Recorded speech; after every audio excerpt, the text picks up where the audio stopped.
جو عید ہے نا انتخابی، اس کی جو نماز ہے وہ الیکشن کمیشن نہیں پڑھانی ہے، آپ کو پتہ ہے، لیکن سر کیا خیال ہے کہ جو امامت ہے اس کے اوپر سب کا اعتماد ہے؟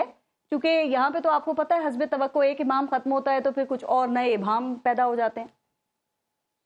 دیکھیے پارس، بدقسمتی سے پاکستان میں جتنے بھی الیکشن ہوئے ہیں کسی نے بھی الیکشن کے امام کو تسلیم نہیں کیا۔ 2018 کے الیکشن ہوں تو اس وقت جو سیاسی جماعتیں تھیں انہوں نے جو اس وقت حکومت بنی اسے تسلیم نہیں کیا تھا۔ 2013 کی جو الیکشن ہوئے اس میں جو حکومت آئی اسے بھی تسلیم نہیں کیا گیا۔ اس سے پہلے اگر آپ چلے جائیں تو جتنے الیکشن ہوتے رہے ہیں سیاسی جماعتیں اسے تسلیم کرنے سے انکاری رہی ہیں۔ جی اگرچہ میں اس بات کو تسلیم کرتا ہوں کہیں نہ کہیں مداخلت ہوتی ہے، کہیں نہ کہیں ہمارے ہاں الیکشن اتنے شفاف نہیں ہوتے جتنے ہونے چاہیے۔ ہر حلقے کے اندر ایون کوئی کینڈیڈیٹ چاہتا ہے کہ اگر میرے مخالف کے ووٹ چھینے جا سکیں تو ضرور چھین لیے جائیں، لیکن سیاسی جماعتوں کے مابین ایک عدم اعتماد اور ایک دوسرے کے خلاف انتہا پسندانہ رویے نے آج نوبت یہاں تک پہنچا دی ہے کہ سیاسی جماعتیں الیکشن پروسیس کے حوالے سے یا الیکشن نتائج کے حوالے سے مل بیٹھ کر کسی بات کو ماننے کو تیار نہیں ہے۔ ابھی سے دیکھیں پیپلز پارٹی، ابھی اس کا ذکر آپ نے کیا، پیپلز پارٹی کہہ رہی ہے کہ سسٹم کے اندر میاں نواز شریف لڑ رہے ہیں۔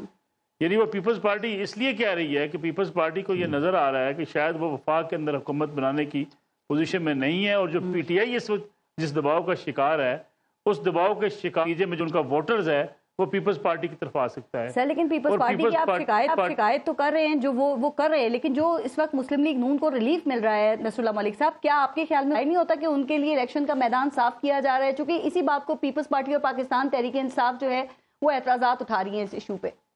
دیکھیں گزارش یہ ہے کہ بالکل جو حارث نواز صاحب نے بات کی کہ اگر وہ جیل چلے جاتے اچھی بات تھی، لیکن انہوں نے قانونی طریقہ اختیار کیا۔ قانون ان کو اجازت دیتا تھا کہ ان کی ضمانت لی جا سکتی تھی۔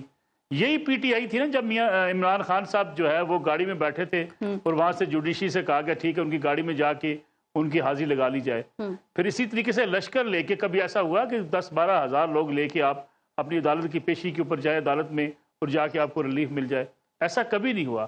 جو ان کے ساتھ پی ٹی آئی کے ساتھ سلوک رویہ تھا یا اس پہ گلا شکوا پیپلز پارٹی کو بھی تھا۔ نصر ملک صاحب وہ سہولت کاری کر رہے ہیں، پی ٹی آئی اور پاکستان پیپلز پارٹی، وہ یہ کہتے ہیں کہ جو وفاق میں نگران حکومت ہے اور جو پنجاب میں نگران حکومت ہے وہ مسلم لیگ نون کی سہولت کاری کر رہی ہے۔ آپ سمجھتے ہیں کہ ان اعتراضات میں ان کے کوئی دم ہے، اور کس حد تک آپ سمجھتے ہیں کہ یہ جو دونوں گورنمنٹس ہیں یہ نیوٹرل ہیں؟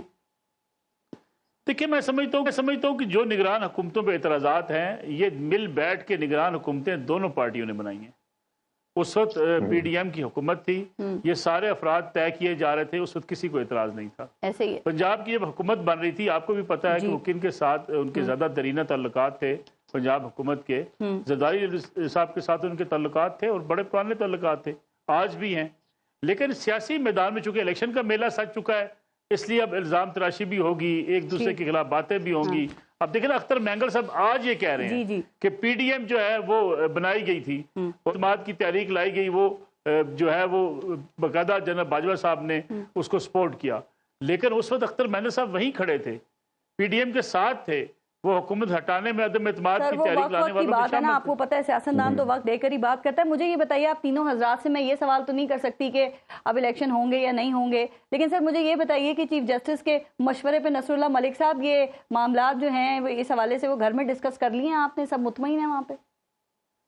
دیکھیے میرے خیال میں الیکشن ہونے جا رہے ہیں، اور یہ الیکشن کے حوالے سے بھی میں بصد احترام چیف جسٹس صاحب کی خدمت میں عرض کرنا چاہوں گا، یہ میڈیا نے نہیں کہا کہ الیکشن ہوں گے نہیں ہوں گے، یہ سیاستدان ہی ہے نا جو ایک دوسرے کو الزام لگاتے ہیں کہ فلاں الیکشن چاہتا ہے فلاں نہیں چاہتا، فلاں تاخیر چاہتا ہے فلاں الیکشن میں آگے لے جانا چاہتا ہے۔ تو سیاسی جماعتیں جب ایک دوسرے کو الزام تراشی کریں گی وہ میڈیا کی زینت بنے گی۔ آج سیاستدان الزام تراشی بند کر دیں گے۔ سر تو وہ کہا جا رہا ہے کہ صرف الیکشن ہونا ہی کامیابی نہیں ہے، صرف سب کو برابر کا موقع بھی تو ملنا چاہیے نا۔ تو آپ کے خیال میں الیکشن کمیشن کو لیول پلینگ فیلڈ اور غیر جانبداری کے حوالے سے کیا کرنے کی ضرورت ہے؟ دیکھیں میرے خیال میں وہ لوگ جن کے خلاف مقدمات نہیں ہیں بالکل ان کو آزادی ہونی چاہیے، ان کا کسی کی سیاسی جماعت سے تعلق ہو وہ الیکشن کے میدان میں حصہ لیں اور بھرپور طریقے سے لیں۔ اب چیف الیکشن کمیشن نے یہ بات کہہ دی ہے کہ بیلٹ پیپر کے اوپر جس جماعت کے بلے کا نشان کہا جا رہا تھا نہیں ہوگا ان کا وہ ہوگا، اور جو بھی 9 مئی کے واقعات میں ملوث نہیں ہیں وہ آج بھی آزاد پھر رہے ہیں، پارٹی کے اندر بیٹھے ہوئے ہیں، پارٹی کا کام کر رہے ہیں، الیکشن کی تیاری کر رہے ہیں۔ میں سمجھتا ہوں ان کو آزادی کے ساتھ الیکشن میں حصہ لینے کی اجازت ہونی چاہیے. اوکے